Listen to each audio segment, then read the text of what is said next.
And I remember finishing that session, and it took us like 4 hours to get through one encounter. Actually, D&D is still the same.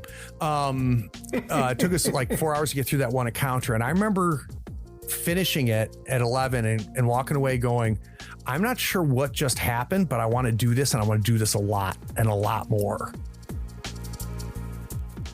200 episodes. Welcome to an Ask Me Anything episode. I asked two of my friends to collect questions from our patrons on Patreon. Now, you the listener, are why the podcast has made it this far. Thank you for listening, for sharing, promoting, and sending me all of the kind words. There are many more episodes to come, and they'll have far less of me and a lot more of interesting designers and creators in the tabletop industry. In the meantime, I hope you enjoy listening to me on the other side of the microphone. Enjoy. You four enter the dark maze of destiny that I spent 3 months creating. It's full of dangers, puzzles, and subplots. This will take us several sessions, but I promise it'll be worth it. What do? Oh, you cast teleport? You rolled a natural 20. Yeah, you all reached the final treasure room. Let me tell you what you find. I'm Allison Arth, and when I'm not busy disagreeing with Craig Shipman about his feelings on Billy Joel's songwriting capabilities, I'm listening to Tabletop Talk. All right, Floorheads, welcome to the 200th episode celebration of Tabletop Talk. Craig, I mean, Tabletop Talk could have gone into syndication like 100 episodes ago. Did you think it would be so leggy? I did not. Oh. Well, I mean, it's an impressive run to be sure, and the topics have certainly changed a little bit over the years. But I mean, I think we've seen that you have a gift for getting people to spill their guts in an audio format, and it's been working real well. So I'm happy to have the opportunity to help you talk about yourself for a change. So I guess we'll just get started. Well, actually, if it's okay, I'd love for the two of you to introduce yourselves. Oh, well, no one's here to listen to us, but yeah, my name's Brian Schoner. Those of you who follow the stream may know me as Sten in Forbidden Lands. I've also GM'd once or twice for this channel. Been following Craig since his Malifaux days, and just a big fan. Hi, I'm Connell, Coda Mojo on most of the media. Been with Craig, Third Floor Wars now for, 2 years? Easily, yeah. Year and a half. And just love the support of the community. And Craig has been so very generous. But you didn't tune in to hear, Brian and I. So let us put Craig on the hot seat. Indeed. So this first question comes from Jesse Miller. Oh, no. These are all ones that were submitted from the Third Floor Wars Discord. Oh, contain your enthusiasm, Craig. Let's go back. There was a time when you didn't know you could sit down with a microphone and ask people questions. He's basically wanting the Third Floor Wars version of the origin story of how you got into podcasting and stuff. And also has some questions about where that style came from. Yeah. So Third Floor Wars started, it was actually me and Ray, good buddy of mine, Ray. He's a local here in North Carolina. Great guy. He and I met through minigaming, through Malifaux. And he and I were, shooting the shit one day, and I was telling him how, like, I had this weird vision or thought of how you could do, like, not actual plays, but battle reports, right? So where you see two people playing miniature games. And I told him how frustrating it was for me because, like, I want to watch battle reports, but they're all terrible, or most of them were terrible. And I just had this idea, like, I had some thoughts about how it could be done, and specifically for Malifaux because you had cards instead of dice and so on and so forth. And it turned out Ray had a background in TV production. So I said, screw it. Let's set up a little studio on the third floor of my house, and let's give it a try and see if these ideas work. And we started doing that. So it started off as a YouTube channel. And I'm still proud of those battle reports. I still think that they're good battle reports. There was things that we did that nobody else was doing, which you're starting to see other people do now, which makes me happy. Talking more about, instead of just watching two people play, but like the pregame interviews and the mid-game interviews and understanding why did you make this move and what was your thought behind this list and stuff like that. So he and I did that for a while. That was a huge pain in the ass. But through that, I was also doing on the YouTube channel, I was interviewing people that were like winning tournaments and stuff like that. And then I had, and I don't remember, I wish I remembered who it was, but said, hey, love the interviews. Can you put it out as a podcast? I'm like, oh. And then I said, screw it. I stripped the audio from the interviews that I was doing on the YouTube channel. And it was relatively easy for me to spin up a podcast. And I just started dumping these master deep dives and these things onto a podcast. And then Ray had to step away, unfortunately, and it kind of became a one-man show. And fast forward to the pandemic. During the pandemic, I did not play many games.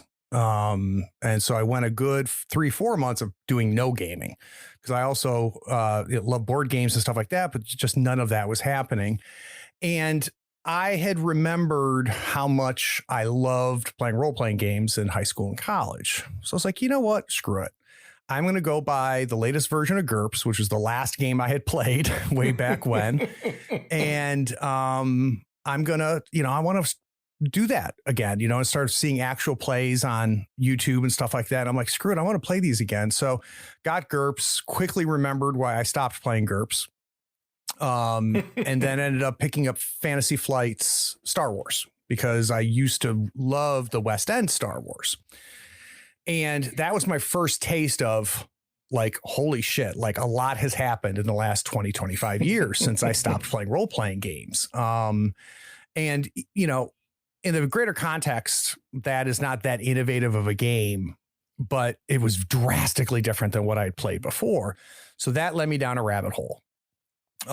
Eventually started doing APs on the channel, and then my interviews kind of migrated over to RPGs, and then I kind of figured out my groove, which is I found that when I was interviewing people, what I really wanted to know was the process. Like, who, not what you make, but who you are, and how does who you are show up in your games, and how do you go from ideas, which every schmo has, into developing those and making them. And over the past 2 years or so of doing those types of interviews, I've really enjoyed that. It's allowed me to meet some really wonderful people. The community around RPGs and just designers in general is amazing. I've made a lot of really great friends with people that I never anticipated to become friends. But as far as interview style, that's, I guess, over time, I just kind of found my comfort level. And, Brian and you and I have talked off mic more than Connell and I have, but, people tell me, friends that have known me for a long time, like that's how you talk when you're talking like at the campsite. It's always, I always want to hear you. I want to hear you talk. I want to ask you questions. So that's how it's always been. And it just translates well. But I consider it, when I'm editing a podcast, I can see the waveforms, and the less waveforms of me and the more I see of my guests, the happier I am. But I've learned over time, like certain questions work and get what I want. And one of the other things that I've picked up that I think I've leaned into hard is getting people to tell stories. And if you can get them to tell stories, that is far more interesting content, and it answers the question. Whereas if you listen to a lot of interviews, it's question, answer, question, answer, question, answer, which what I try to do is I try to start a story and spur a story. And then the second piece is something that's annoyed me since the beginning of time, which is listening to an interview, especially if you listen to cable news. Someone will ask a question and then the person will answer, and there's something super interesting in their answer. And all they do is ask the next question. I'm like, whoa, whoa, whoa, whoa, whoa, whoa. Did you hear what he just said? Like, why are you not following up on this? Like, this is incredible. So, I mean, one of the biggest things is listening. So I don't know if that answers that or not. I don't know. I wasn't listening. Good. Looks like there is a quick question in the chat. Which edition of GURPS? Well, when I stopped, I think it was at 3rd edition, I want to say. And then honestly, I don't remember with the one I bought 2 years ago. I think that's 6th edition now that they're on. And I made a bit of a joke about it. I mean, GURPS is GURPS, right? And there's a lot of games that would never have existed if it wasn't for GURPS. And There's a lot of people that made a living because of GURPS. It shows its age now. Though I've had conversations with a few people about it. You know, the one thing that is nice about GURPS is it can be as much or as little as you want. That's something I've always given credit to Steve Jackson for, because, you know, if you want to get super crunchy and tactical and everything with GURPS, it's all there. But if you just want to keep it light and roll 3 dice, you can do that too. So, well, that was Jesse's was a great question to start with. And I think Masukomi's is a great follow-up, because he asks, while interviewing Steve Jackson, seemed like you were getting the chance to meet a hero from back in the day. You were so excited to have that interview scheduled, but then you recorded it and he was, I don't want to talk about GURPS. And for a while there were comments about working on it, and then those stopped, and we never heard any more about the interview. So there's obviously a story there.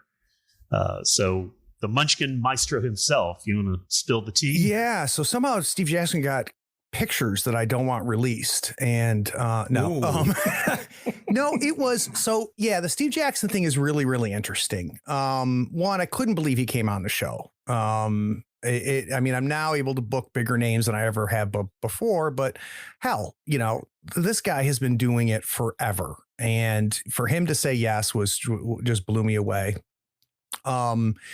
He was, I couldn't tell if this is who Steve is or if I caught him on the wrong day. But he was kind of grumpy. And, you know, after I'd tried to get him to talk about GURPS 2 or 3 times, he just said, Craig, I don't want to talk about GURPS, which kind of threw me for a loop. But we ended up getting through it. It was about a 2-hour interview, which, again, he's just so nice to have made the time for. And I got off the interview and I said to my wife, I said, you know, I'm kind of bummed out. And because I didn't know what I was expecting, but that's not what happened. And it wasn't like he wasn't rude or anything like that. It just, I couldn't crack the nut. I couldn't get him to talk about things the way that I like to talk to designers about things. And that's on me, right? I'm the interviewer, and I just couldn't navigate through that. So I sat on it for a little while, and finally I was like, you know, I've got to put this out. And I have found through experience, I've had probably of all the hundreds of interviews I've done, there's 5 interviews that I got off with and I went, oh, that was just bad. That was bad. And then I go back and edit it and I'm going, actually, this is pretty good. You know, and like the vibe, like I had one interview with somebody who I won't mention who it was, where I went downstairs and I said, you know, to my wife, I said, like, this guy was an asshole. And I think that I'm not going to be able to release this episode because he's an asshole. And I go back and listen to it. No idea where I came up with that, because if you listen to the episode, there's no indication whatsoever. There's no indication. There's a little bit of conflict between this person and I. We kind of brushed up against each other a little bit. Does not come across at all in the interview whatsoever. So I don't know. Again, that could be just me and being in my head. So I was like, all right, let's pull Steve's in, and the audio is garbage. Like, and I have tried to massage it. I've tried to work it. Just recently, Sean over Gaming, formerly of Gaming and BS, who is a wizard with audio. He said, hey, Craig, what's the deal with Steve Jackson? Similar question. And I told him, and he goes, if you want to shoot it over to me, I'll give a crack at it. And he has saved, I think, 2 episodes of mine now where I could not fix the audio and he did. So, and I still haven't done that, Sean. I'll get that over to you. And if you can resurrect that interview, I'd love it, because I have a sneaking suspicion I'm going to listen to it and it's much better than I remembered it. How early on in the tabletop talk was that? Relatively early. So I consider really the first interview I did that kind of fits this style, I think, was Dennis Detwiller. If you go back and look as far as me talking to RPG community and things like that, I think Dennis was one of the first, and then John Harper was soon after that. And it couldn't have been more than 10 or 15 episodes after that. Very cool. The next question we have is from Control Group, who asks, what are your long-term goals / hopes for Third Floor Wars as a podcast, as a game streamer, as a brand? So no dreams as a brand. I'd be lying if I said I've not pulled out an envelope and done some math, right? This is what I make in my job, and what would I need to make for this to be full time, and it's never going to happen. I'm so we're not getting a Third Floor Wars energy drink, is what you're telling me. No, but now I'm also turning 51 in June. So if this thing lasts long enough, I think it'd be a fun thing to have as a retiree, to be able to focus even more on this. Because the only thing, I wish I could run more games. I wish I had more time to put out more episodes and to find the time. And there's going to be, in the next 15 years, I'll have that opportunity if this is still what's around. So the goals of the podcast, I think in my head, I'd like to be kind of the definitive source if you want to learn how games are made. So what I would love to be, and I'm hearing that a lot of designers share and recommend me to each other, that I've got a bit of a name within the design community, which I consider a huge compliment. And I hope that, I hope that more and more people listen. I mean, we almost doubled in size last year, which was pretty awesome. But I just want to keep doing it. I really enjoy it. And my wife makes fun of me. She's like, you just like talk to people about games. I'm like, yeah, pretty much. And I've got, the list, I've got a OneNote of target lists, and I've got to have 50 people on it. So 50 people that I think I could get. And I'm just now having new avenues open up to me. So now I've got people reaching out to me, which is exciting. That's how Reiner Knizia was a reach out, which was a huge compliment. Oh, wow. But another thing that I have my eyes on, and I've got fingers out there and I'm working on this, but one of the things that I would like to add to my repertoire as far as people to interview is there's a huge underground community of entertainers who play these games. Now, some of them we know because we see them on streams and stuff like that, but that's a fraction of I'm learning more and more about these people that are in TVs and movies and writers and stuff that on a regular are now playing this game. And I really would love to talk to some of them because I think it's very interesting. Somebody who is a professional performer, who is an entertainer by trade. What does RPGs mean to them? Right. So how does their trade come to the table? And what I really want to learn is, has anything come from the table to their trade? And kind of back and forth. So keep your eyes open. I've got a couple things coming. And I think you'll start to see me weasel into that circuit a little bit. We'll see what happens. But, there's a lot of people that I would love to talk to on the show about stuff like that. As far as streaming, Brian, I think one of the things that I love the most about the actual plays is I think that we have found a groove in the kind of games that like how we play the games.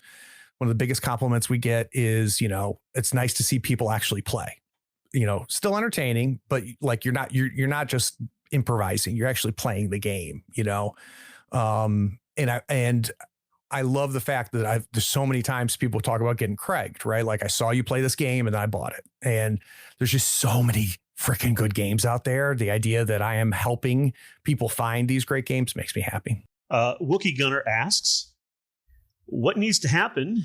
I love the way this follows up the order of these questions. What needs to happen for you to consider the podcast as making it? So first off, Donald has been a long time listener and friend of mine. So Donald, I appreciate the question.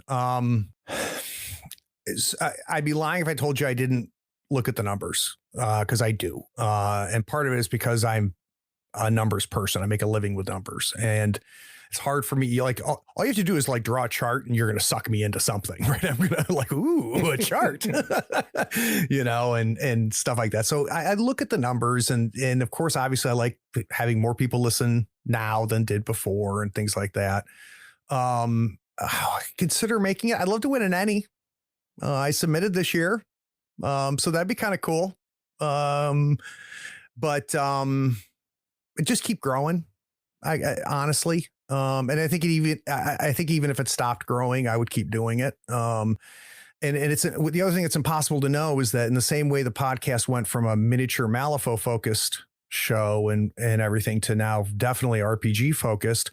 Who the hell knows where my interests will drift? At some point I might get tired of RPGs and start getting into something else, and that'll either be the end of Third Floor Wars or it'll be about fixing cars. I don't know.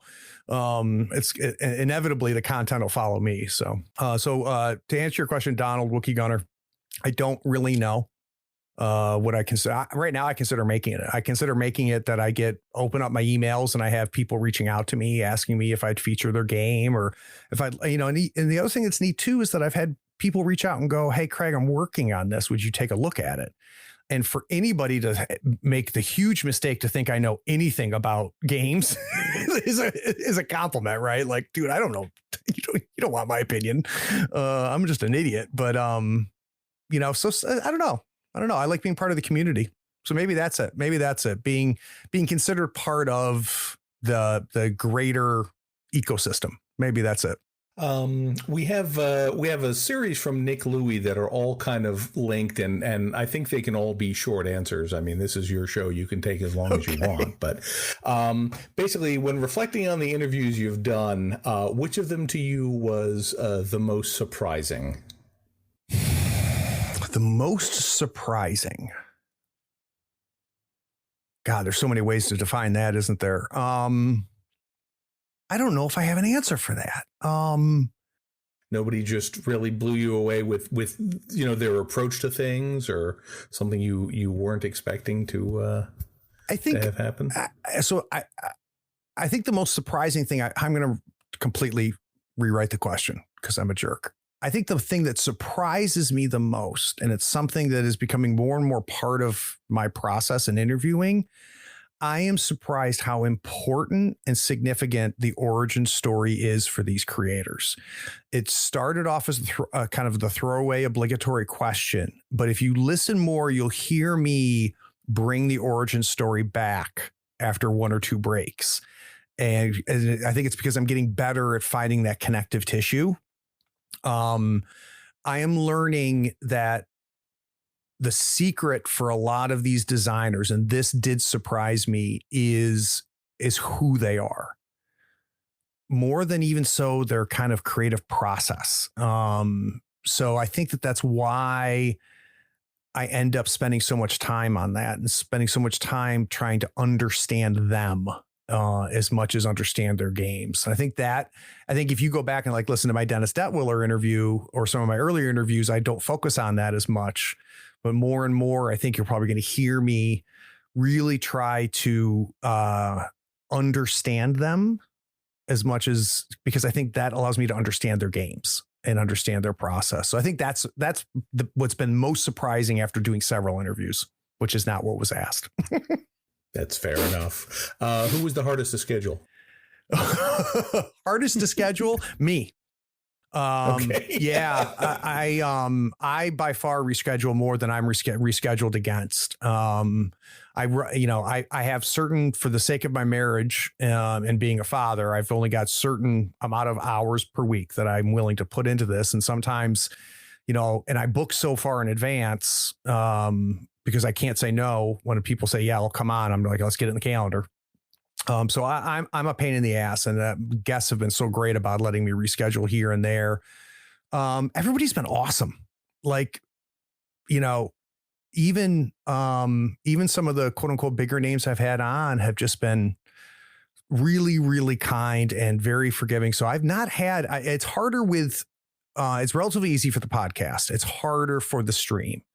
You get 5 people and trying to get 5 people to come on a regular basis. And that's a challenge. So it definitely, the actual plays are harder to schedule than guests for the podcast. Very true. Who was the most fun? I love talking to who did you have the most fun with? I love shooting the shit with John Harper. John and I have, had 3 interviews now, 1 on the YouTube channel, 2 on the podcast. He and I've had several conversations off mic. I just like how John thinks. And he's just a really good human being. He's been very kind with me and spending time with me, and just one of the people that I consider a friend through all of this and learning that. Who else have I had a lot of fun with? There's a lot of the one, and this will come out probably before this episode, so you should be able to have already heard this. I had a lot of fun interviewing the 2 women behind Thin Places Radio. It's a podcast that I came across and fell in love with. And I had the 2 of them on, and they were just a delight. And you want to talk, and what makes things fun for me is the enthusiasm. Yeah. 2 other people I've got to mention too that are just fun as hell, and that I would literally have a podcast dedicated to them, is the Drakes. Both Navi and Sean are just a pleasure to be around and a pleasure to talk to. And again, a combination of people that are brilliant at what they do, are super just like good human beings, and just like fun people. So I think that's my answer there. Very cool.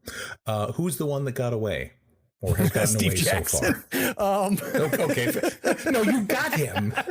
You just won't let him loose. So far, nobody has gotten away. That's not true. This is where the magic of editing will come in. Hold on. Make yourself some notes. The actor on Star Trek Discovery, Anthony Rapp from Rent. So I got into a conversation in DMs with Anthony because I found out he was going to be on an AP, and I just shot him a note and said, hey, because my thing with Discovery is it's one of the best casts I've seen in Star Trek as far as quality of actors. Some of the best character sets I've seen in Star Trek, just a beautiful character set of archetypes and different types of. I don't think the writing's very good, so it's not my favorite Star Trek show. But Anthony in that show was just amazing. So he and I had got back and forth. He's like, Craig, I'd love to come on, and I got super excited about that because that's part of what I've been talking about, right? Is talking to somebody like Anthony. And just it hasn't happened, and it likely won't. Because I'm not sure that DMs and Twitter are the way for me to book somebody like Anthony. So we'll have to see. But I'd love to get Anthony on the show because, again, I appreciate him as an artist, and him dabbling with RPGs, I think, could be very interesting to talk about. Yeah, no doubt. And the last part of this question is, which one do you think is the most enduring? What's that mean? I don't know. That's the question I got, man. What do you think it means? I'm not sure what we mean by enduring. I mean, which if there was going to be one episode preserved in a time capsule of the Third Floor Wars, and this is, what is it, the Library of Congress, culturally or artistically significant? What interview I think was just pound for pound one of the most insightful, and then thus might be enduring. And also with one of the larger names I've ever interviewed is Jason Morningstar. I thought my interview with Jason was I learned a lot. And again, an amazing combination of somebody who has single-handedly changed the landscape. The Bakers were amazing too. McGay and him were awesome. But yeah, I think probably right now, probably my Jason Morningstar interview, just because the breadth of it, we talked about topics I'd never talked about before. He was incredibly kind and patient with me. You go back and listen to that. And there was stuff that, I interviewed him live and then was listening to as I was editing. And I'm like, the truth bombs that he drops for other designers in that interview is unbelievable, but that's what he's known for. within the design community, they're like, just show it to Jason. And he's gonna blow your mind. The guy's just really, really good at what he does, and he's awesome. Nice. So Jesse asks a second question. It says, well, walk us through the day-to-day work of making the podcast and the other media. Who helps with that? And what can you tell us about your favorite off-camera, off-mic moment that didn't make it to the show? So the answer is that nobody helps me. Truly is a one-man show, which is fine because part of the joy I find is in life is learning things. So knew nothing about audio editing, and then because of the podcast, I taught myself audio editing and audio production, and have learned that sound quality matters, and things like that. Same thing with doing video, and knew nothing about graphic design, but I've taught myself how to create my own overlays and logos and all that stuff. And that's fun for me to say, hey, I don't know how to do this, but in this day and age, if you don't know how to do something, that's a choice you've made, because there's so many resources now. There's no reason why you wouldn't know it. And as a quick aside, you are amazing at that. That's what drew me in. That's why I'm on your 200th episode. Is you did such an amazing standout job for, especially at the time. It was just something that was so unique, identifiable as a brand, because you're just so good at that. Those intros, even from the I think after your first Star Wars shows, it really started to become apparent that you have an eye for sort of framing not just the stories that you're telling, but the media itself with your graphics, with your overlay. So I think that's a spectacular job that you're doing there. I knew I picked you for the right reasons. That means a lot to me, Connell. It really does, because I'll give you my Venmo number. You can go ahead. It's been fun. I mean, I cheat on the intros because I buy templates off of other people. So most of those intros that you see are one or two templates that I've purchased, and then I go in and change them to make them mine in After Effects. So I don't make them from scratch. But it's also a lot of fun for me to go, okay, let's I have an idea. And then I go and find something close to it, and then learn, what do I need to learn about After Effects today in order to make the changes to make it mine, and stuff like that. Now the one I'm super excited about that I am making from scratch right now is the one for Brindlewood Bay. So what I've decided for Brindlewood Bay is I'm going to make essentially an homage to the Columbo Murder, She Wrote intro from the TV show. So I'm trying to mimic the music. I'm trying to mimic the look and the feel of that late 80s, early 90s, serial mystery TV. And I sent the cast a mock-up of it that I did with just replacement video. And I said, this is what I'm thinking. And I said, here's what I need you to do. So each of them, they're all buying costumes, which is awesome. So they've all got old lady wigs and stuff like this. But I've asked each of them, and I've already gotten some of the videos already, and they're amazing, of them reading a book in costume. And like nobody's watching me, right? And then they stop and look up and notice the camera and smile. And if you remember those TV shows, like you'll have them, they'll have the actor kind of doing their thing, like tending the garden. Then for no reason whatsoever, they look up at the camera and smile. Then it freezes and says, starring Angela Lansbury, right? And then it goes and it shows like a montage of the town and stuff like that. And then it'll show the other actor kind of doing whatever they're doing. And then they stop and for no reason, look up at the camera and smile. Then it freezes. So I'm super excited about that one, making that from scratch. Sounds great. I lost track of the original question. What did you ask me, Connell? I forgot. Workflow. Workflow. So very quickly, doing what we do right now, which is I get onto Squadcast, which allows me to record each track separately. Weeks before that, I put together a call sheet, which is something that I've had several people thank me for. And having now been guests on other podcasts, I realize it's rare. And my call sheets, the first half of the call sheets is, this is what the show is about. This is the kind of show it is. Safety tools during the interview. Here's a list of all the equipment that we're going to use. Here's some recommendations, like please have a good mic, please wear headphones, all of that. Then during the interview, we just have a very rough outline of here's the subjects we're going to cover. And then I just follow the interview. And then it takes me, for every hour of recording, it takes me about 3 hours to edit it. So every episode, a 2-hour episode that you hear on the podcast, is about 6 hours of editing. Though I'm getting better and better at that. There's kind of tricks you can do, and you start to bundle and learn how to reuse some things. And, get to literally be able to create a better workflow. For the APs, it's, first find the game, then find the cast. And then I do the overlay next, which I do in Illustrator. And then I do the intro and the credits, which is a combination of Adobe Premiere, Adobe After Effects, and Illustrator in some sort of combination. And then GM prepping for each of those episodes. I usually use something published as a starting off point, and then we just kind of follow the game from there.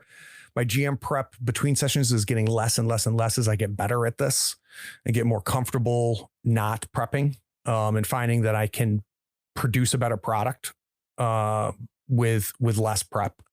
That more prep actually hurts the game, I think, for me now.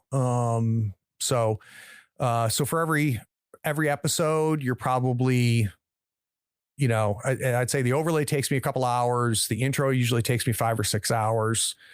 But game prep, I probably only prep like an hour for every episode. It's like I always say, it's just jazz. And you very much so hammered that home several times. It's about listening, and it's about reacting. Yeah. Yep. And getting better about it. I'm also very blessed because a lot of times I have at least one, if not multiple players that are as, if not more familiar with the system as I am. Because the one thing that is starting to happen to me is I'm getting mixed up in the different systems I play. But that's why I keep Jim Ortiz on on as many casts as I can. So the next one we have is another one from Mr. Nick Louie, who says, in addition to the above, what does a typical day look like for you non-podcast as well? I don't know how much you want to talk about your personal life. Yeah, I'll keep some of it, but I'll be vague, or not vague about it, but I'll keep it high level. I am one of the luckiest human beings you'll ever meet. I have a very lucky childhood.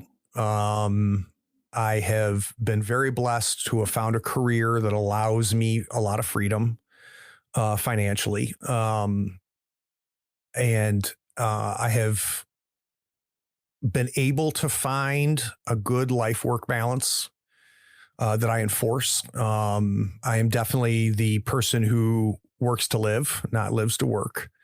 And I have always made it very clear professionally that I will deliver. But I'm going to do it on my time and on my schedule. And I've always just been lucky to have found people to work for that are good with that. And they're obviously happy enough with what I do that they've kept me around. So typical 9 to 5. I am an early riser, so a lot of Third Floor Wars happens at 4 and 5 a.m. Before the wife and kid get up.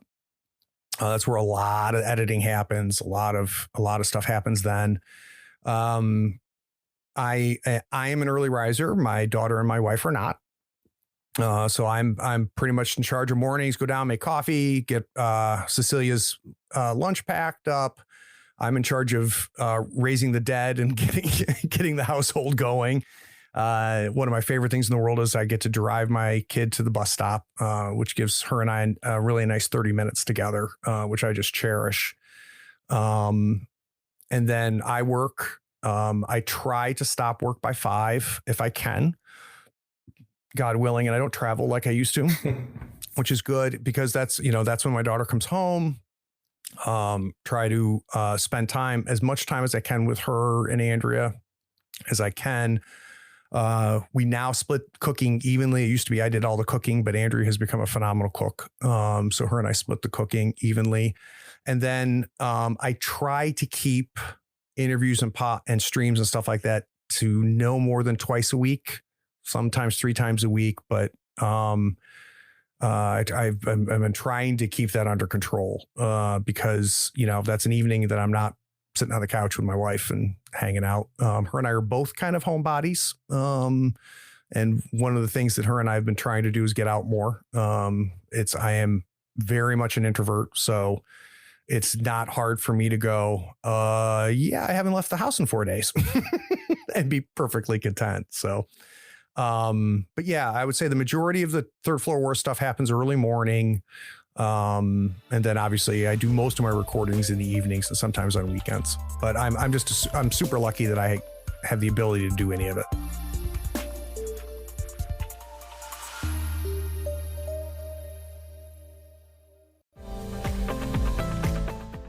This is Sean. You may have heard of me from such movies as Brett and Sean Go to Illinois, 2 Motorcycles, 1 Stick of Dynamite, and Gaming and BS. What kind of RPG podcast is that? After my NFTs were stolen, I decided to become a patron of Third Floor Wars. The content is great and it costs me less than a good shot of liquor. So consider becoming a patron. It may just land you your next big role. Head over to patreon.com/Third Floor Wars. Tell Craig Sean sent you.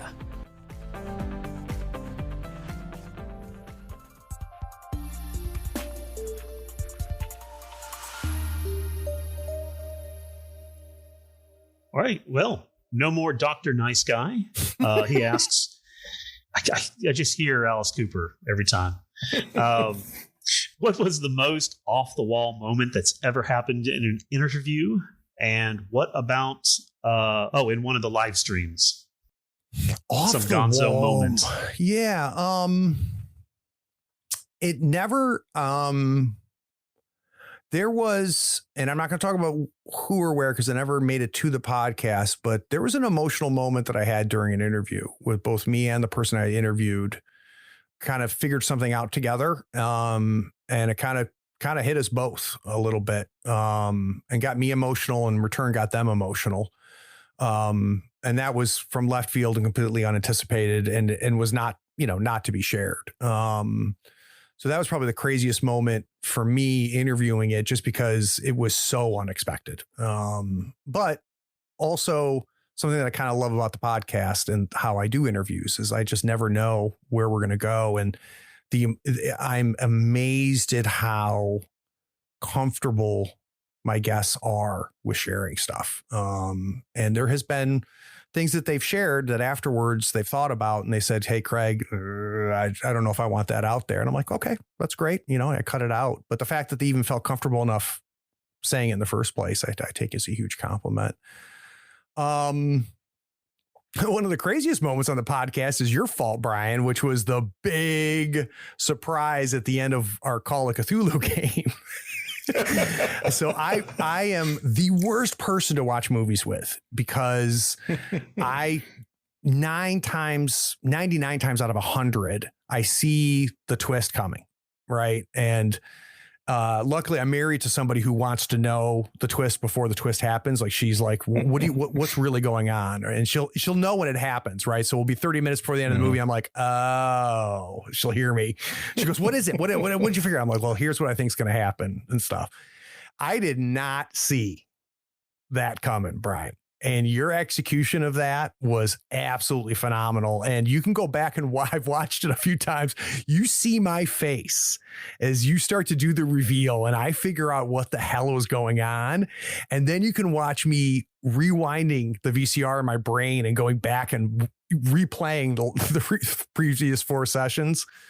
That's my right one up there. regret for that is that I didn't have time to go back and cut together, the sort of classic Sixth Sense flashback of when they said this and when they said this and when you did this. But I love that adventure, and I'm so glad I got to share it with you guys. It was executed so well, and I say that in a very cocky way because normally that I'll go, oh, okay, all right, let's do this, Brian. I know where you're headed. I know where we're going. I had no clue. Awesome. And it was very fun to see it. So that's probably one of the craziest moments. There's also been times where like I've had moments on the streams, especially where I'm having so much joy, like watching things land and watching people get lost in their characters.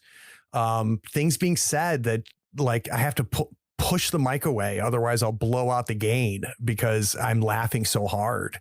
I've really have a lot of fun running and playing these games. It shows. So Silent Pete would like to know, without naming names, has there ever been an interview where halfway through you thought, oh no, this person is an idiot and this recording is never going to see the light of day? Never an idiot. That's never happened. That's not true. There was an interview I did tonight around 7. No, I'm kidding. No, that's never happened. I've had a lot of surprises the other way though, where somebody who I may not have known a whole lot about their games, but I get them talking and I'm like, holy shit, like this person like is like, this is awesome. Like I start uncovering things that I didn't know. So I've had many pleasant surprises. Never an idiot. I already talked about the one interview that I walked away from and I was just like, this guy's an asshole.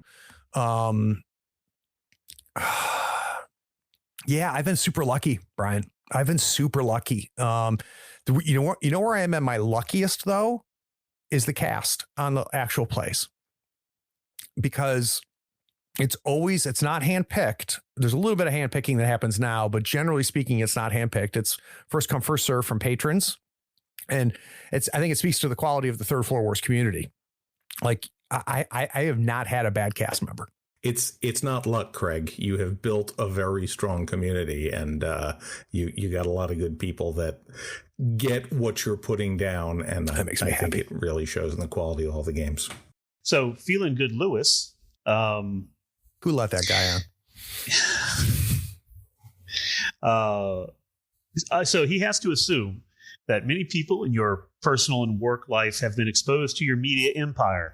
I don't know if he's talking about Third Floor Wars or your OnlyFans, but one way or another, because he goes on to ask, you may not have thought they would understand why you're so passionate about what you do. So who surprised you by getting it? Your motivation and your reward, I guess, and why? Conversely, who didn't get it? Yeah. So first off, Lou is another person who, because of this, I've been able to pick up just a really good friend. He's a wonderful human being. He started coming to Camping for Gamers. That son of a bitch hops in a truck and drives down from New Jersey to spend a week playing games with us, which is unbelievable. But like, great human being. But yeah. So it's funny because there was a time where I was closeted with work. And what's interesting, I think, I think both happened at the same time. One is I got older. And for those of you that have not gotten older yet, the older you get, the less you give a shit. And it's kind of a really nice place to be. The older I get, the less I care what people think.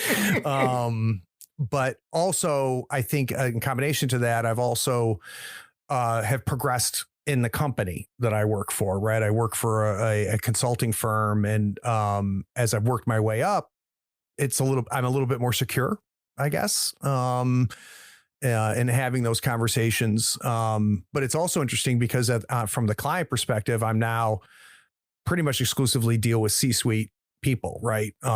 In Fortune 100 companies. And what's, I think, the biggest surprise to answer Lou's question is, one, and usually it comes up because I talk about camping.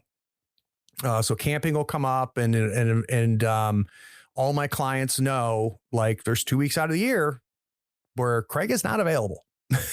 And what's neat is that they not only do they respect it, but people laud me for it. My clients and, the partners and stuff that I work for, and they get a kick out of my out of offices during those weeks too. But invariably when they find out about camping, it comes up that I play games, and that turns into what kind of games do you play?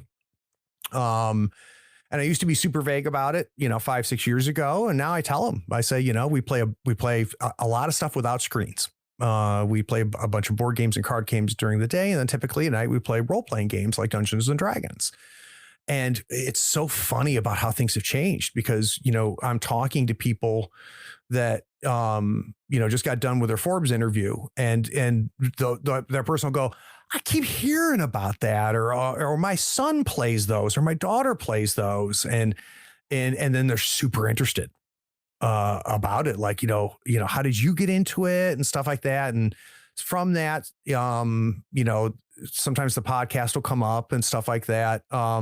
So I think I'm very surprised I've never gotten the, like, what are you talking about reaction? And I've never even been dismissed before. It always, the reaction I always get is tell me more, or that's super interesting, or wow. And my self-effacing humor comes into play too. Cause I'll be like, I am the geekiest I've ever geeked, and so I set the table before I get into it with them. But, the person who gets it the least is my wife. And like, she has no interest in this stuff. She'll play some board games with me, but that's an act of pure love on her part. She's just not a gamer.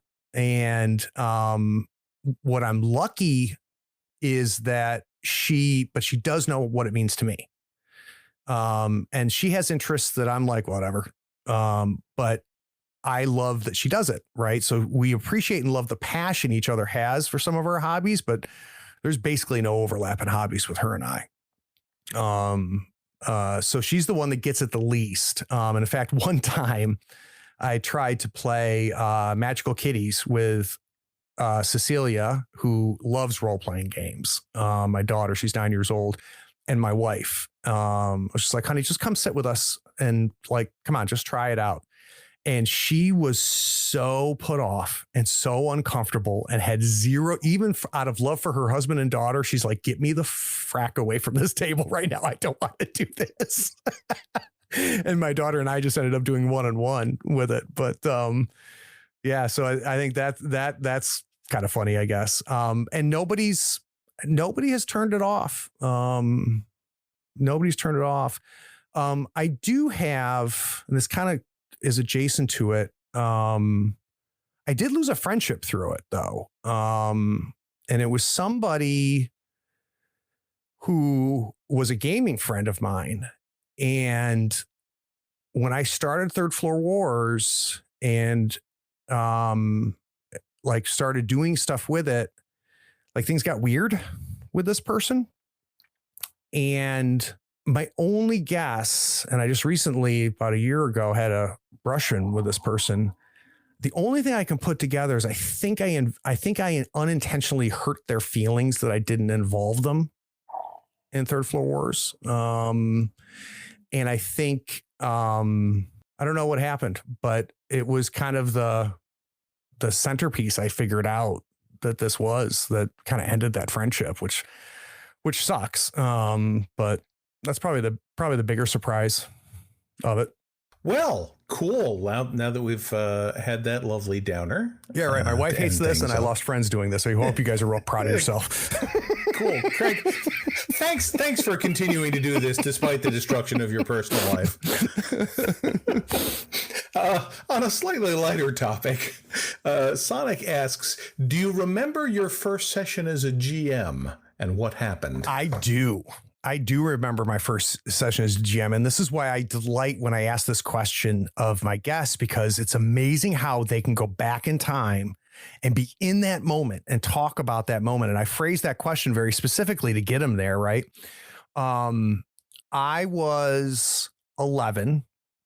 Corey, who's the oldest of my brothers, would have been, see, if I was 11, he would have been 7.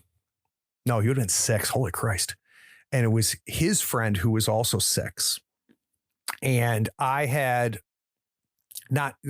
was into fantasy novels, reading everything Howard wrote, just devouring Conan, and saw Redbox Mulvey on the shelf at Walden Books, bought it, having no idea what I bought, took it home, opened it up, like, I have no idea what the hell this is. Sat with it. And I ran, and there's people listening that will remember this. There's an adventure in the back of the red box where you take your party into a cave, and the first thing that you encounter is this big ass centipede. And I remember like figuring out role playing at that moment. And I can see the kitchen table where we were sitting. I can see my brother at 6 and 7 years old. I can see his friend at 6 or 7 years old. And I remember finishing that session, and it took us like 4 hours to get through one encounter. Actually, D&D is still the same. It took us like 4 hours to get through that one encounter. And I remember finishing it at 11 and walking away going, I'm not sure what just happened, but I want to do this, and I want to do this a lot and a lot more. And then the other big one is my good friend, Patrick McLean, who's been on the show before. I distinctly remember D6 West End Star Wars, him and another buddy of mine. There was just 3 of us. I was running the game, and being super original, I put them in a trash compactor. The trash compactor monster was grabbing one of the characters, and I kept asking Patrick's character, like, I need a perception roll, whatever it was in D6 Star Wars. And he kept failing. And then the other Patrick, who was the other friend playing, kept getting pulled underwater. And because we didn't know any better, you just rolled for everything. So, and it was a series of like 7 failed perception rolls. And it became a Benny Hill comical, because he would come up, help, and roll for perception to see if you can see, him. Nope, gets pulled back under and stuff like that. And again, moments that I remember like they were yesterday. I have my share of those. I'm sure. Nathan, maybe Dave, asks, who are your biggest GM style influences? Probably the most recent big influence for me, Jared Logan from Stream of Blood. So Jared he's been on the show. If you've not watched Stream of Blood, you got to go, even if you just go watch his Blades games. His work with Blades in the Dark is incredible. And you can actually hear John and I talked about Jared on the most recent interview I did with John. So Jared's a stand-up comedian, but he was a GM long before he was a stand-up comedian. Jared, I realized a few things with watching Jared was how important timing is, being comfortable saying nothing. So how powerful silence can be at the table. And that it's okay to go a little over the top. I think I was far more reserved as a GM until I watched Jared Logan. I don't go as far as Jared. I think only Jared can go as far as Jared goes.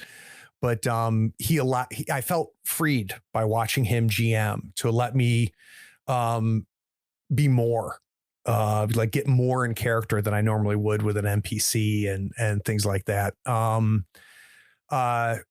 Anthony Boyd, Runeslinger. Another fantastic YouTube channel. If you don't do it, and I consider Anthony one of the better thinkers out there about role playing games. I learned a lot by watching Anthony more talk about GMing than just GMing. There is a layer that Anthony thinks about games that I never thought about before, and he gets my wheels turning. And because of him, the theory behind how I run games has changed considerably. He's had a huge influence on how I run games. So if I recall, though, early on in your career, you dabbled with stage magic, right? Yeah, I don't remember talking about that before. So I didn't dabble with it. I made a living at it. Not stage magic. Really? Yeah, it was, wow. it was close-up magic. Did that, especially close-up. That's brave. How about that? Did that influence or because all knowledge practice is received, right? Yeah. No. So did that have any influence? So imagine how much I get into RPGs. That's how I got into how much I got into Magic. I found like sleight of hand magic and dove in. I still to this day have probably 4 times as many books on Magic than I do RPGs, and the amount of RPGs I own is disgusting.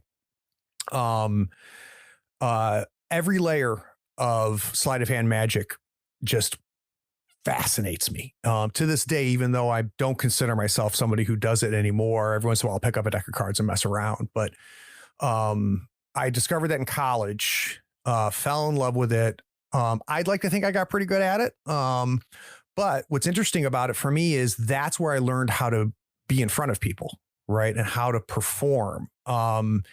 And because it's an interactive art, it's not, you don't just put on a show with close-up magic. It's very much an interactive thing. It's very much a management, right, of things, because, you know, with close-up magic, it's you have to manage the audience, because if you don't, you're going to ruin everything. So you learn how to manage your audience. So not only do you see that in as far as me GMing, because that's definitely there, but more importantly, I think my ability to manage clients, I think my client interaction, what allows me to get in front of 10,000 people and speak at conferences, all of that is because of Magic. And, you know, I had 15 years of my career was spent, public speaking. Teaching, being a public speaker at conferences, teaching other people how to be public speakers and things like that. All of that can be traced right back to being a magician. Now, I didn't know that about you, Craig. Sorry, that it tells me a lot, because one of the things that is crucial to Magic is being able to direct attention where you want it to be. And that is something that you are super good at as a GM. And that makes a lot of sense now. Yeah. Misdirection is the worst word in Magic, because there is no such thing as misdirection. The secret to Magic is direction, not misdirection. Yep. So good call. So, but what about, now to follow up a second time, Patrick is a novelist. Yeah. Right. So, and you guys go way back. So way back. We met when we were 15. Does that sort of influence you, his narrative style? Oh, no question. So Patrick and I, our friendship started and was built on a love of storytelling. So he and I have created shitty comic books together. We have written shitty stories together. We played games together. Very often we bounce things off to this day. He'll say, Craig, I'm stuck here. And he just needs to talk through it with me. Right. And I do the same thing with him with a lot of the GM stuff that I do. The Vason thing that I'm running right now, that's like 30% Patrick, because I knew what I wanted to do with the Vason adventure, but I gotten pretty stuck, and he saved me and got me out of, I had been kept digging this hole thinking I was going to hit water. And he has after 30 years of friendship, he's able to grab the back of my neck and pull me back out and put me back on the right hole. And then he also has helped me a ton with this Brindlewood Bay stuff I'm working on. But yeah, Patrick and I are very different people. But he's also one of the smartest human beings I know to this day. But he and I do connect and align and have a huge overlap in storytelling. He's a much better storyteller. I mean, he makes a living as a storyteller. But we both get stories.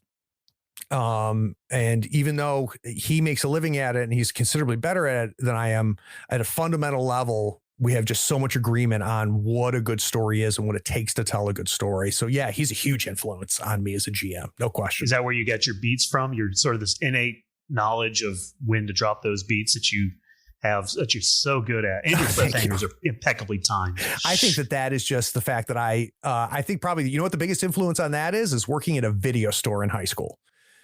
Like Quentin Tarantino, same thing.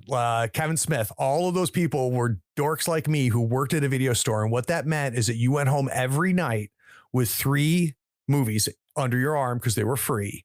And like in high school and college, I watched so many movies.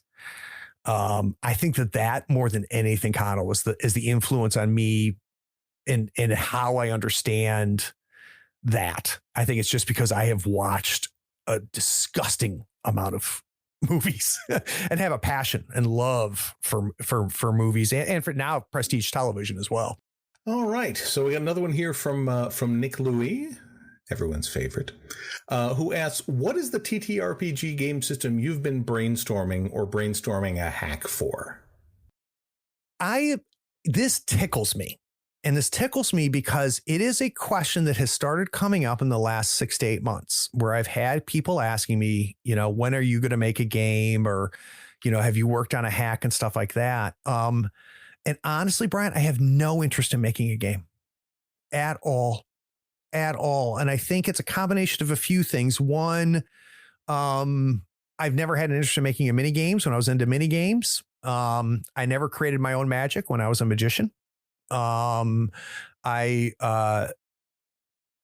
have played a lot of board games and card games, never had an interest in making those. There's so much available that I'm just like, I think here's a good example with the battle reports and with the actual plays. I saw a hole, right? Like nobody's doing this. Nobody's doing this with battle reports for mini games. Nobody's doing this with their actual plays. And then I'll go there, right, and think if I'm arrogant enough to think that I can fill that hole, right? With game design, I have not seen a hole, especially in the RPG space. Like it's all being done right now by really, really talented people, and I just want to take it all in. I have no hack in mind. Every time I think of something, like I wish this would be kind of fun to play as a game, I go out and find that there's 50 games that I could use to, run that type of story. So, but it's very funny to me, Brian, because like it has been literally in the last 8 months where like that has started to come up, where I've had people starting to ask me that question. I think gaming is starting to reach the level where, like it's in Hollywood, everyone has a screenplay. Right. I think the assumption is that everyone's who's active in the gaming space must have a game under their belt. And there is some truth behind that.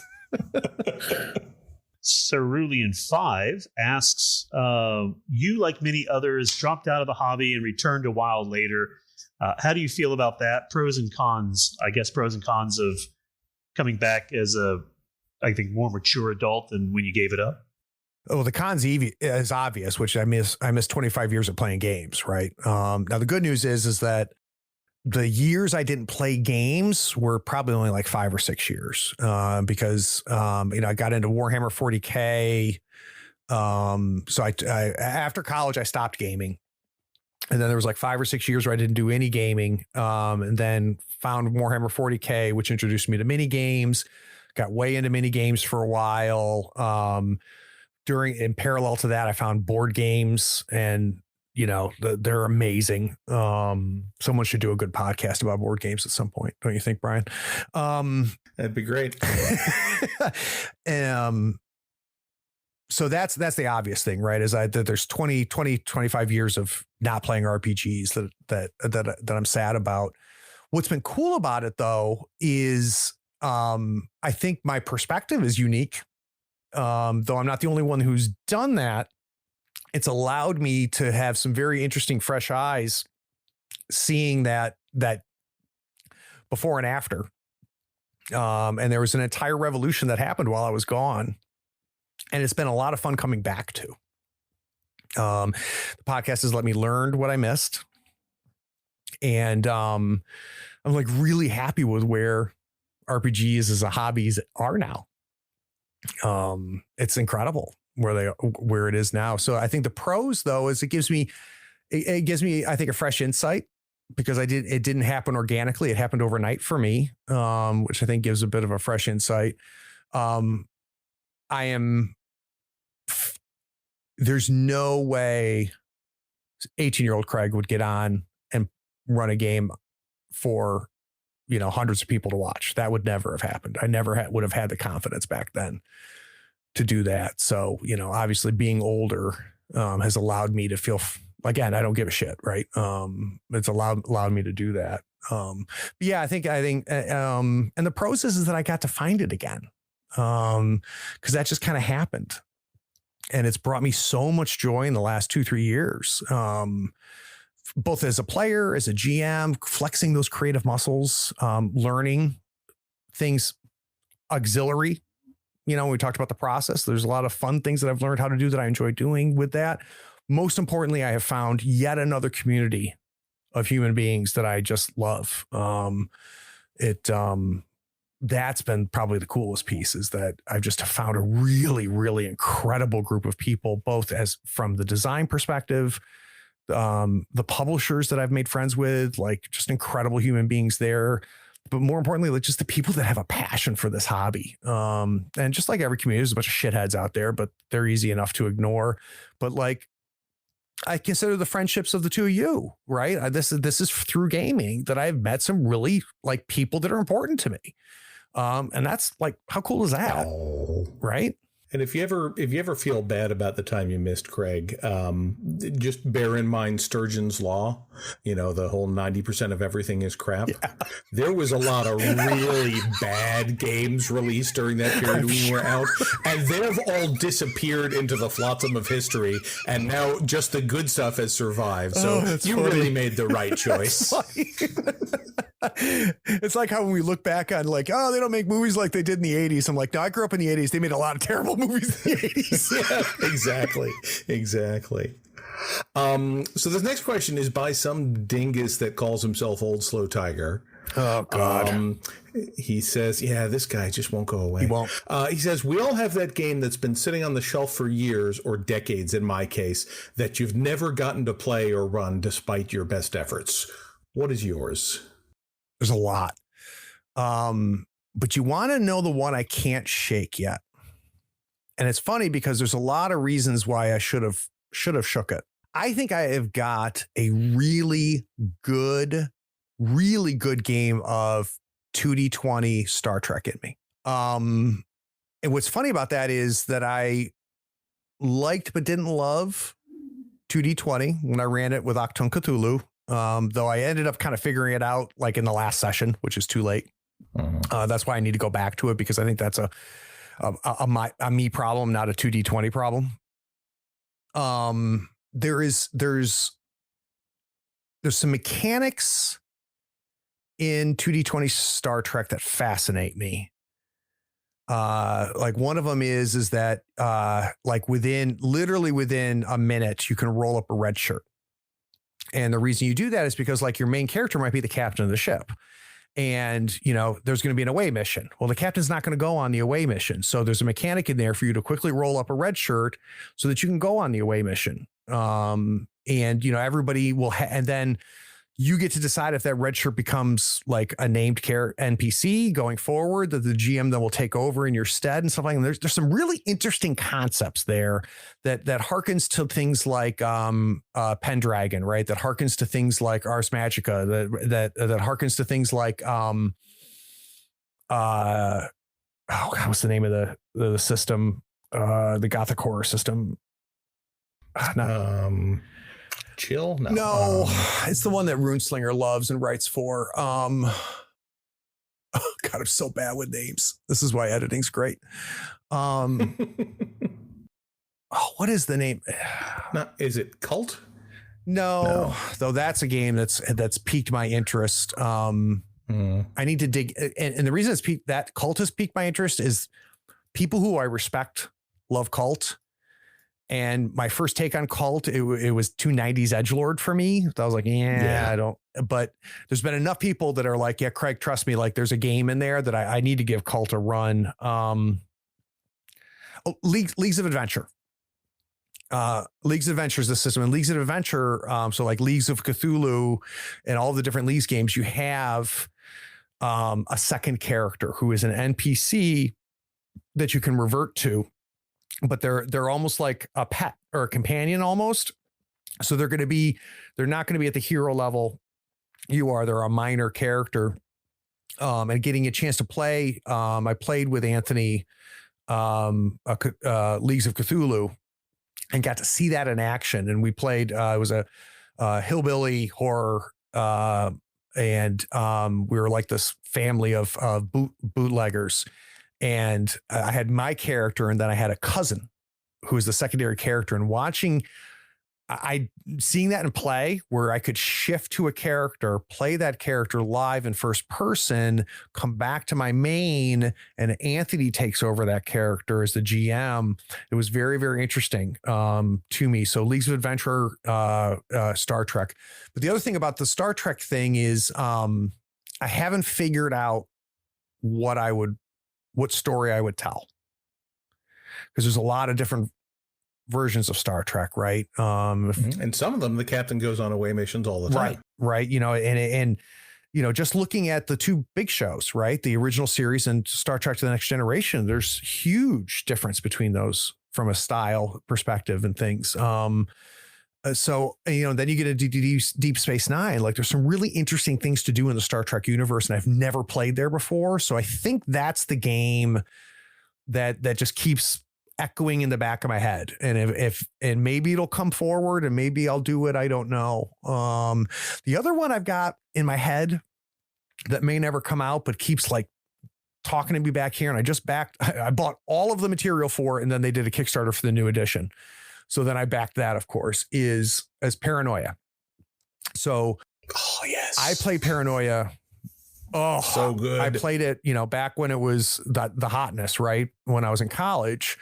And Paranoia is by design this comical game, right? And you can have a lot of really let it goofy, just let it all out. Funny thing, your character dies, but it's a clone, so it doesn't matter. And there's just a whole level of comedy there. But somewhere I have got a very dark Paranoia game in me, because I think there's a version of Paranoia that I want to run that is far more akin to Logan's Run. Because what's really happening, if you take a step back and like someone explain Paranoia to you without the comedy, you're like, that's some dark shit.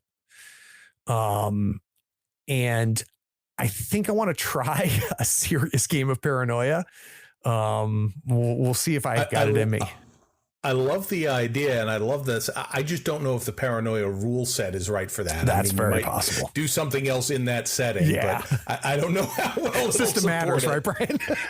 I'm interested in finding out. And like I said, it may never happen. And the Star Trek game may never happen, because one of the things, and I've talked about it before, I think on the show, is the way, because people ask me, like, how do you pick your next game? And there's always a bunch of games back here in the back of my head, but somehow some games come forward and I can see myself running the game. And that's when I'm ready, is when I've run the game in my head. And I don't know how else to explain that to somebody, but like, just something clicks, and then suddenly I can see the game. Like Night's Black Agents. I've been wanting to run that for a very long time. And then I read an adventure in there, and then I could see it. I could see me running that adventure. And that's when I reached out to Zoe, and I'm like, let's go. I know how I'm going to run this game. But that has to happen first. And that hasn't happened with Paranoia yet. That hasn't happened with Star Trek Adventures. Well, Maeve asked the question, sort of taking this from the opposite direction. What game have you always wanted to play, but you can't convince a group to run it or someone else to run it? I want to play Kids on Bikes, / Tales from the Loop.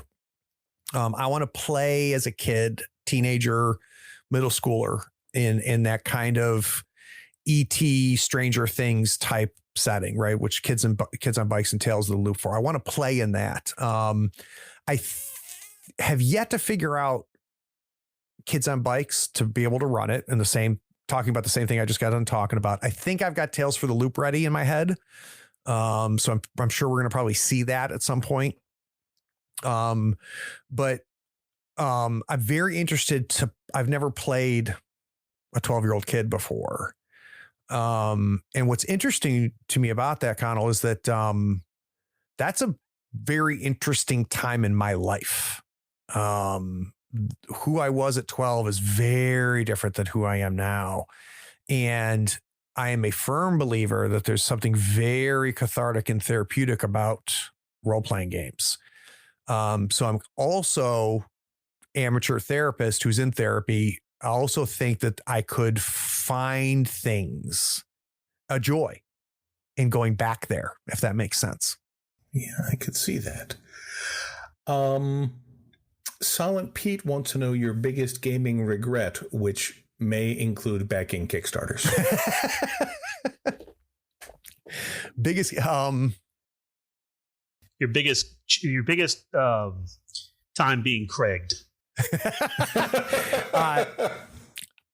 So this turned out to be a huge regret that ended up not being a regret, and that was backing the all-in for Gloomhaven.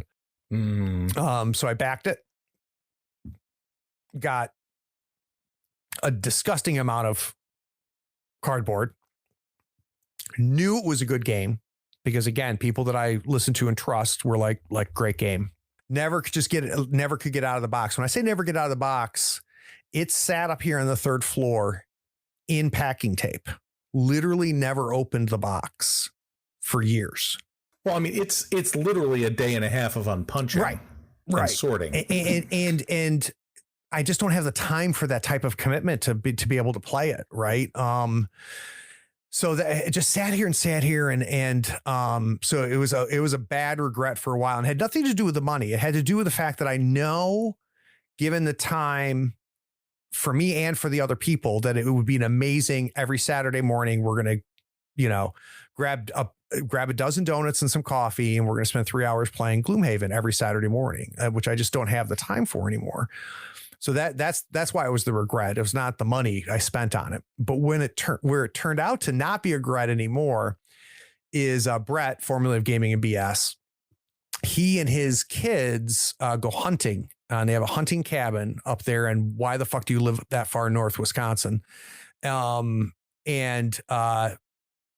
they go hunting during the day, and at night, like they play like Talesman and play D&D together and stuff. And Brett is another person who has become a friend, who's just a solid human being. Right. And he was posting, hey, Kid and I are breaking out Hero Quest, or Kid and I are breaking out Talesman and stuff like that. And just offhandedly, I said, if I send you Gloomhaven, would you play it? And he's like, dude, he goes, I really don't have the money. I'm like, dude, no, I'm not saying, do you want to buy Gloomhaven? Like, I'm going to ship you the motherfucking thing under one circumstance, which is that you will open it up and you will play it. And then seeing pictures of him and his kid with Gloomhaven on the table at the cabin, playing it, like, worth every dime.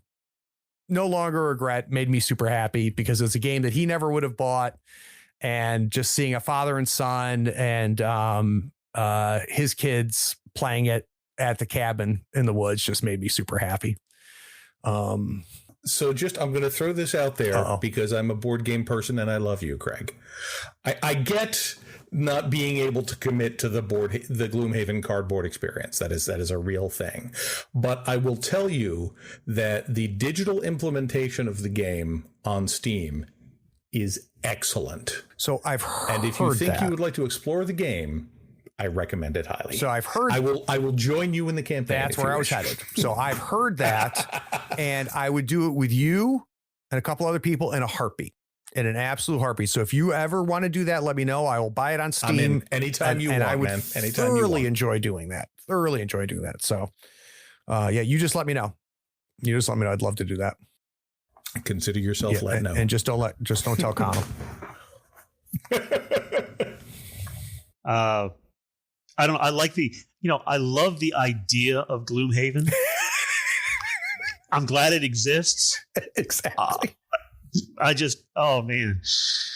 So Nick Louie asks, so what's an RPG property that you say that you think needs another look, either because it hasn't got enough visibility behind it, or maybe the impression over the years have changed? So there's twofold there, right? Because there's games that I think are criminally not known as well as they should be. I'm surprised that the Pelgrane Gumshoe system is not known or played more. I think it's a fascinating system. You want to talk about Anthony. Anthony and I could not disagree more about Gumshoe. He hates Gumshoe. And good reasons. Like his reasons for not liking Gumshoe are completely legit. And I think I think Trail of Cthulhu is really good. Like I think Fear itself is grossly overlooked. I think Night's Black Agents is phenomenal. So I'm surprised it's not bigger, but that's not like an unknown, right? I think Diogo's work, I don't think enough people realize and play enough of his work. I think Diogo, he's putting out small games. When I say small, I mean like, they're zines, right? And he's very well known in the small OSR group, like within the OSR world, people understand just how good Diogo is. And other designers like read anything by him and they're like, holy shit.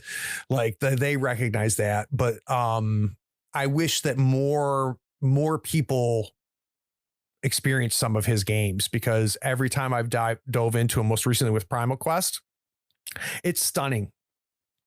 How good of a designer he is. But that's wasn't the heart of the question. The heart of the question was like older stuff. I don't know that he specified older stuff, more that maybe one's impression for how the game plays can be very different from how the game actually plays, or some other reason. I think there's probably a lot of people that have read Forbidden Lands and don't realize what that game is, because I think it plays. Yeah, Brian, it plays a lot different than it reads. Yeah. But Free League is getting the recognition it deserves. The quality of the stuff being put out. And the thing that is amazing to me about Free League is, Blade Runner was a perfect example of me ordering a game out of sheer love for the company. Zero interest in the universe, zero interest in playing a Blade Runner game. I love Free League and I want them to make more games. And so I backed them. And I am now playing in a Blade Runner game that with Anthony and a couple other guys that I've met through Anthony. And I'm like, you sons of bitches, like, this is a great game. Like you guys did it again. It's shocking how good they are doing. So you can't really call them out as being underplayed because they're getting the recognition. So I think Free League is today what White Wolf was in 1990. That is an amazing analogy. I could not agree more. I think that's a phenomenal analogy. Like an example, I backed the hell out of Walking Dead. And I backed it going, no interest in zombie games. I've got more than enough games to play zombie stuff in. Walking Dead, I stopped watching after like season 4. I'm out zombied out. The fact that, I know how good Last of Us is. It's so good that I watched it and loved it. That's how good it is, because the mountain I climbed over to get to it was really tall, because I had like zero interest in that genre anymore. And now I'm starting to read some of the mechanics that they have in play for Walking Dead. I'm like, you sons of bitches. Like, I'm going to play the shit out of this game, because this is super smart and super clever. The way that they're handling hordes and your encounters and how you handle zombies. I'm like, oh my God, you sons of guns. Like, and do you know what it harkens to, Connell, is Web World. There's a very interesting Web World thing happening with how they're doing zombies in there. But yeah, so they're good. What else is out there that doesn't get enough attention that I love? Probably the least known game that I have played multiple times on the channel is Fear itself.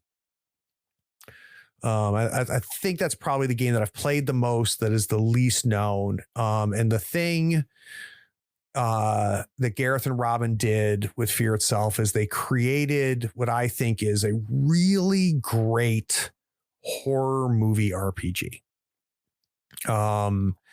And I've tried to explain to people why, because it's more than just Gumshoe. There's just something about Fear itself that just screams early to mid 90s horror movies to me. And it just supports that type of gameplay.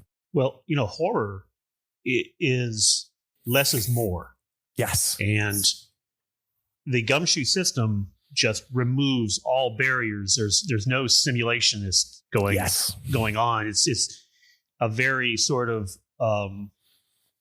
I don't want to say player facing, but it's very much, there's no barrier between the narrative and the experience. Where in so many in the history of RPGs is very much the sort of modeling the experience with rules, and Gumshoe system takes it out. Scared. Right. Yeah. Yeah. So that's why I'd like to see much more Fear itself on Third Floor Wars. I think you have just honed in on what makes that different from a scripted or even a unscripted horror survival or episode of TV. So I really think you're right about that. I think it needs to be seen more. Yeah, I get it. All right, one more game. And They Came from the Grave. I do not know that. Yeah, so that's a system that I want to play. And Shiver too. I want to play Shiver. Damn it. And They Came from the Grave is a really interesting homage to the Vincent Price Past His Prime movies, right? Those late 70s Vincent Price movies. And what's interesting about it is mechanically it's a little clunky, it's a little older in its mechanics, but it has built into it a very interesting idea, which is you make your characters and they're going to be in the 70s Vincent Price movie. You're going to go to a town and find out the town is cursed, and you've got to uncurse the town and survive the curse of the town, right? Like Children of the Corn type stuff. Every one of those late 70s movies, there was something that happened 2 centuries before in that same location that caused things to be effed up now. And what's neat is built into the system is you go back and forth. So you play in the 70s and then you go back to the 1800s. And play the witches that are getting burned at the stake. And then you flash forward back. And so as you encounter things in now, you flash back to why those things are existing now. I think there's something really cool going on there. I just can't get my head around it quite yet. But I think I want to run that because I think that could be super interesting to run.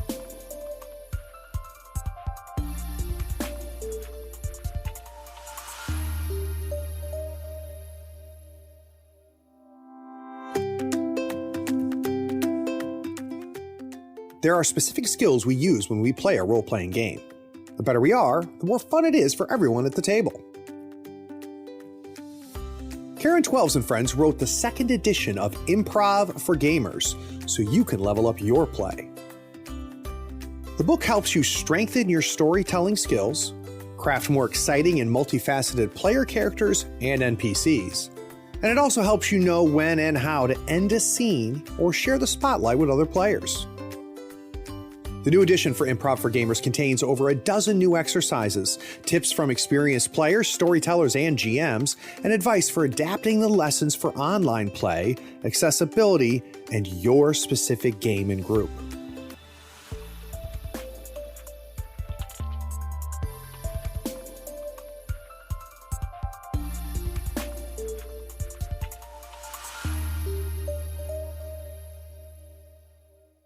Connell, I'm thinking we may want to swap these last 2 questions because I think the one I just moved to the bottom is probably a better final question. Okay. So I don't know if you want to go ahead with Nathan's or I can do that. And okay. No, let me go ahead with Nathan. So Nathan, my baby Dave, also asks, and I don't know the reference to this because I haven't listened to the interview, but in your interview of Watt, you talked about Forbidden Lands being a game with a lot of discovery on the world that develops by the GM as much as the players. Mm-hmm. It really surprised me. Is Forbidden Lands not the heavily laid out game world that it was billed to be?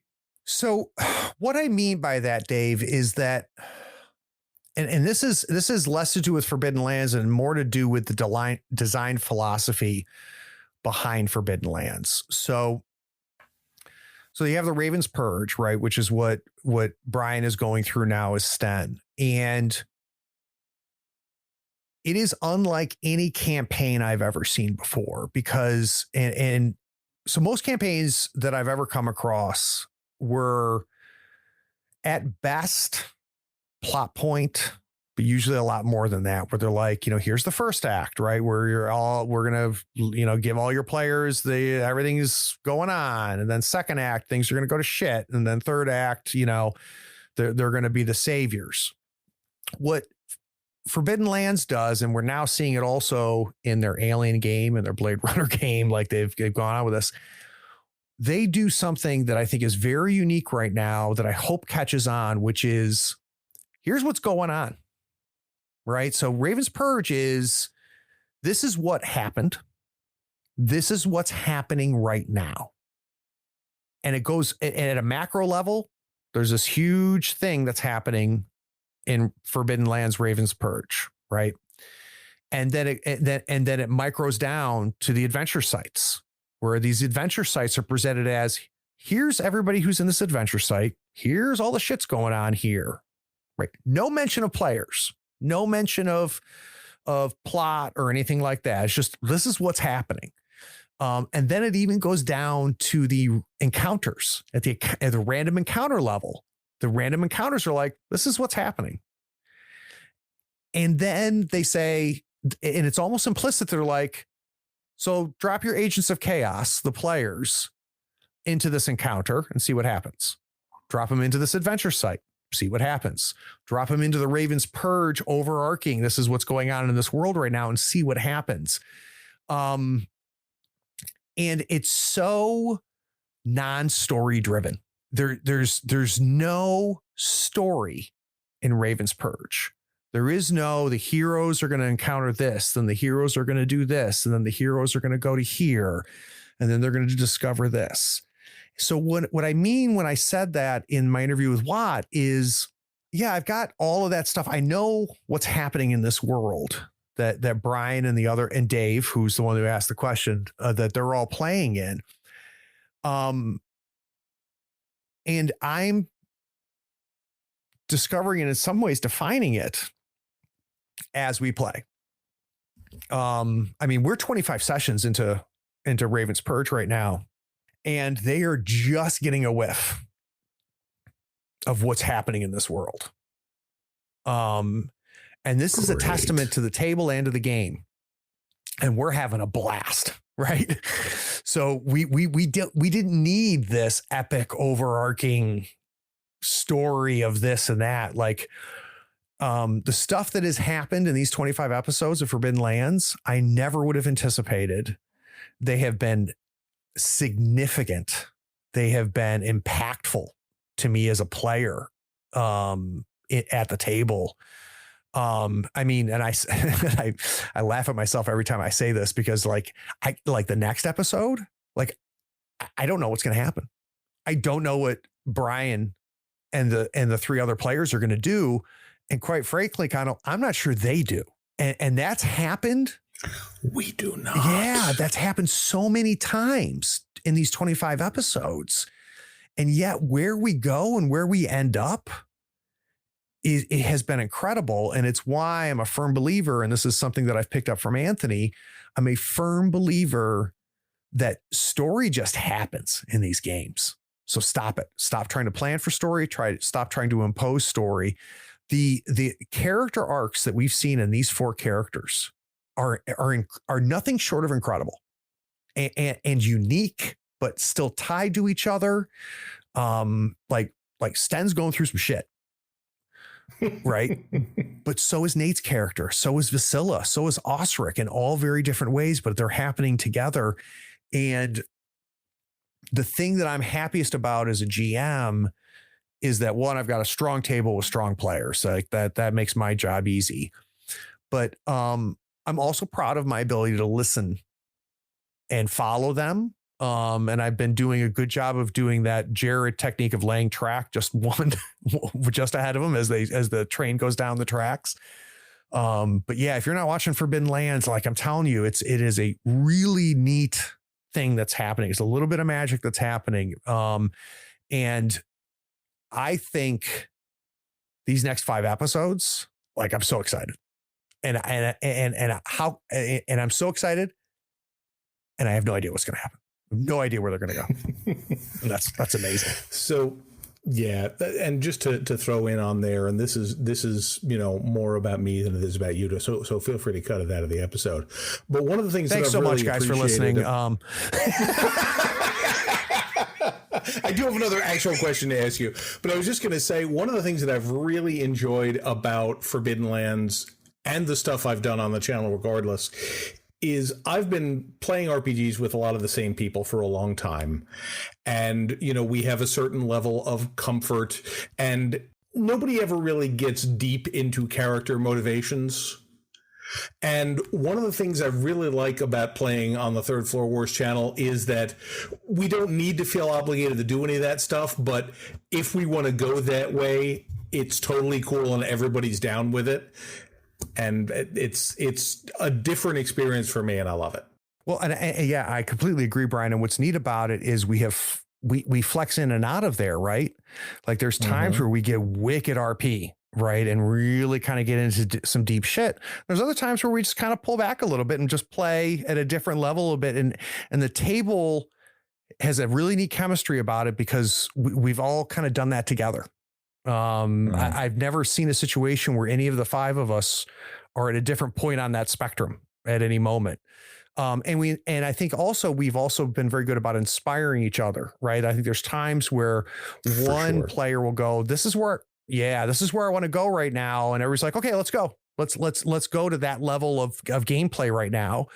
And other times where it doesn't. And we'd also, and we take it for granted, Brian, we go meta very quickly and we go up and down the meta spectrum, the vertical, not just the horizontal, very, very easily together. And are able to have those sophisticated views of the game without hurting the game in that process, which is no small thing. Yeah. And I gotta tell you, I do not take that for granted because I do not get that many other places. Yeah. We have picked up I am not known as a sentimental person, but there are 2 or 3 moments in the 25 episodes where usually involving Sten, funnily enough, to plug my co-host here, that has brought tears to my eyes. This one moment with Sten and Vasila that really, and I believe it's when Dave is taking her over, really is just, I think, one of the greatest moments, not just of role playing, I mean, of just real drama that I've, as a viewer, watched and experienced. I mean, so it's, you talk about the verticality of it. It's just brilliant. Yeah. Well, what are the 2 other moments? I got to hear this. Oh, now I got to think about it. But yeah, I do find that Brian's Sten gets into these moments where the pathos just sort of, leaps off of or across the stream, and it's his voice. Brian, it's your voice. It just draws you in. And as a rule, I don't usually like saying nice things about Brian when Brian's around, but Brian's experience in the hobby shows in that game. Brian has done a very good job fathering the other 3 players, and not because of his age, but because of his experience, right? Brian is very agile. He can meet them where they are. More than once has inspired the other 3 players. We have a huge spectrum of experience at the table, right? So Nate's played a good bit of RPGs. Dave's played a good bunch. Jim is still relatively new to the hobby. So, Brian has done a very good job being the paternal, and I don't mean it in a overlording way, but just, he's the guy that's done this for a long time. And it also helps that I think that his character is also a paternal figure in the party as well. But at the same time, I have seen all 3. I've seen Jim, I've seen Dave, and I've seen Nate catch Brian off guard in a wonderful way. And again, because of Brian's experience, he can meet them there. As soon as they go there, Brian's like, all right, let's go. Let's do this. I love this, you know? But you know, I think it was on another podcast. Somebody asked me about this, and this has become my greatest role-playing experience in my entire role-playing career has been this table. And that has just been a sheer combination of the right table and the right system.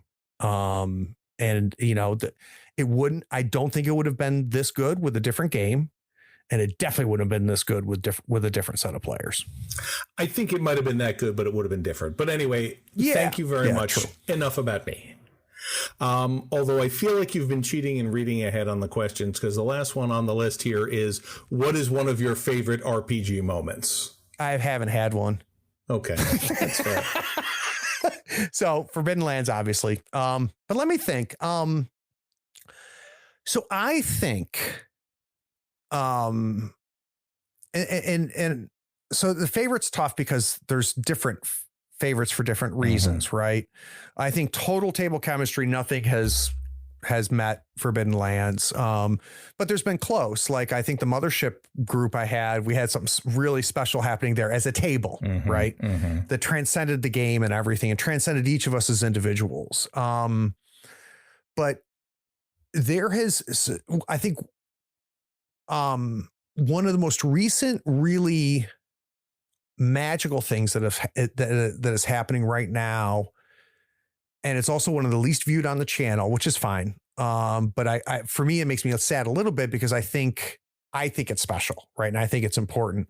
But I think what Zoe and I are doing with Night's Black Agents right now is a big deal. Zoe's I think it's amazing. been a big deal for her and for me. Her and I have found an overlap in play where, like, she's a very different GM than I am. And her and I don't really know each other that other than the 2 sessions of 7 Seas that we played together. And then I listened to her podcast. I don't even think she listens to mine. But her and I just somehow have found this really interesting common ground. And I want to take credit for recognizing that. Like when I was playing with her in 7th Sea, I was just like, I need to run a game for her. Not for her and 3 other people. I need to run it. Like, I just knew that I wanted to do one-on-one with her. And like what we're doing, I think right now in our 1 GM, 1 player Night's Black Agents is really good. And we're playing again a week from tonight. And I was prepping for it. I went back and watched the last episode and have kind of like went into my notes and figured out, because we're now way off book and there's several different ways things can go. And I like going back and watching it. I'm like, this is some cool shit. Like she is digging it. I am digging it. So that has become recently a big one. And my first experience doing that one-on-one gaming was with Nick Westbrook with Mask of Desire. I had a ton of fun doing that with him. I really enjoyed that. What have been some other highlights? God, I've been playing so many games. I had fun playing Babies and Broadswords. That was a good time because it was just pure, like, lean in, don't give a crap. But he ran a great game. And if you have not watched the last episode of that, he did something at the end there that was pretty cool. But mark my words, and I know people who are close to me are tired of hearing this, Brindlewood Bay is going to be the best thing that's come out of Third Floor Wars. Wow. I'm so excited at how excited you are for it. Yeah. I've got the perfect cast. I think I've got the perfect game for not perfect because it's a perfect game, but the perfect game for right now, for us, for me. And I've got this gut feeling that something really special is going to happen with Brindlewood Bay with these players. And I hope I'm right. Because the cast is just all-star cast. And I think what Jason has created with Brindlewood Bay is super special. I'm going to run it differently than Jason does. And it either could be awesome or it could be, there's a reason that Jason runs it the way he does and don't run it the way Craig thinks he's going to run it. But I'm really silly excited about June. Can't wait to see it. So that's all the questions we had. Thanks to everybody on the Discord for submitting those. Everybody loves to talk about themselves, but we've been able to force Craig to do it for almost 2 hours now, so that's pretty cool. Connell, you have anything else you want to ask the man while we got him here? No, I managed to sneak mine in a few questions ago. I think I piggybacked on Maeve and Nathan. Yeah, excellent. So I guess for me, the only other thing I want to say is thank you, Craig, because, like I said, I started following you with, in the Malifaux world. And while I've been role playing more or less consistently, even during the time you were dropping out, you've kind of refreshed things for me, and to some extent it may just be, that I'm playing with a different group of people, which always brings things out, but you have built a strong and positive community and you are leading by example in an amazing way. And I can't wait to see what you do next. That's really nice of you to say. Thank you. When I reached out to the two of you, there's only, you guys were the first two people that I wanted to do this with when I came up with the idea, and cherish the two of you as friends. But bigger, like I can't tell you, like when I see the interactions on the Discord, when I see the comments on the videos, when I just people send me stuff, like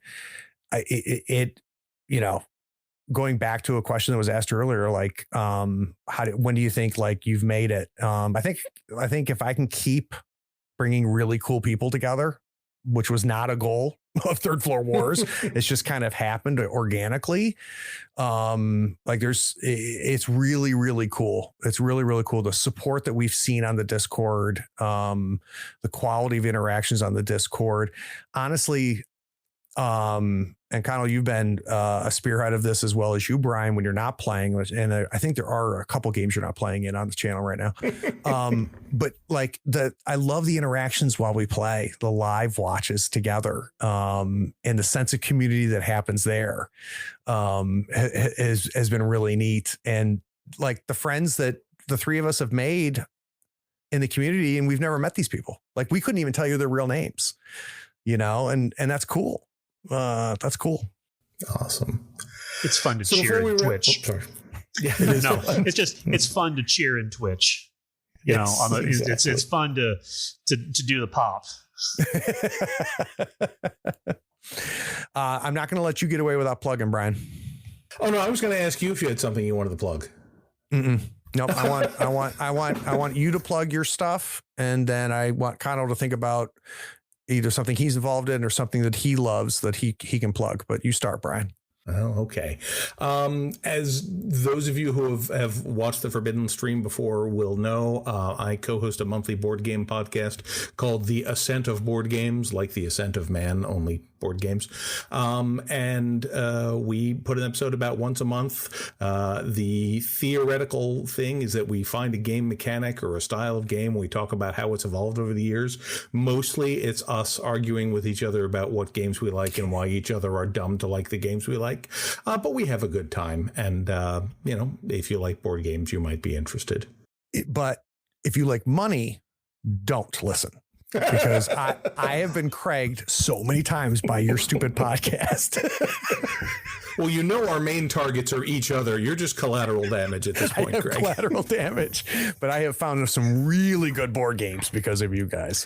Well, I will warn you that this episode that I'm editing for the first of the month here, Jason mentioned it on the show, and by the time he had finished describing it, 3 of the remaining 4 of us had ordered it. Oh, shit.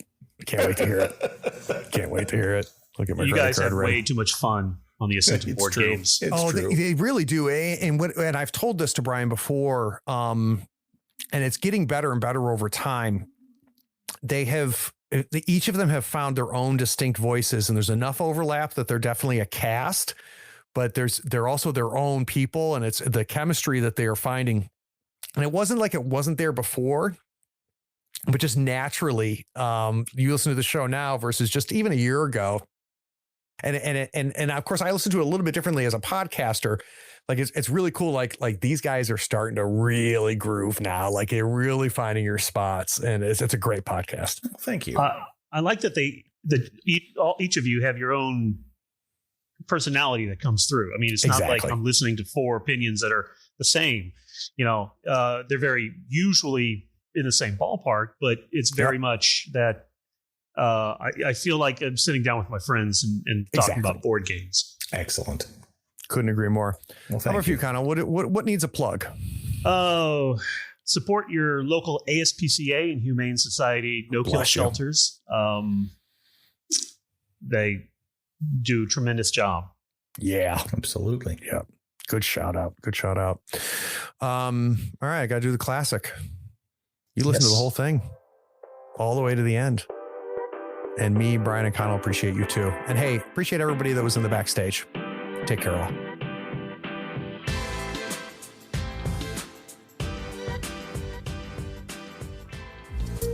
We hope you enjoyed this episode. Subscribe to Tabletop Talk and share it with your friends. Check out our content on YouTube and Twitch. Follow us on Twitter and Facebook and stay updated on everything coming from Third Floor. All the links are in the show notes. Take care, floorheads.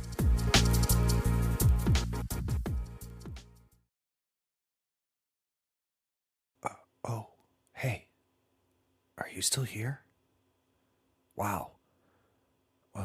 Well, the episode is over, but if you're bored, why not go to patreon.com and support the show for as little as $1 a month?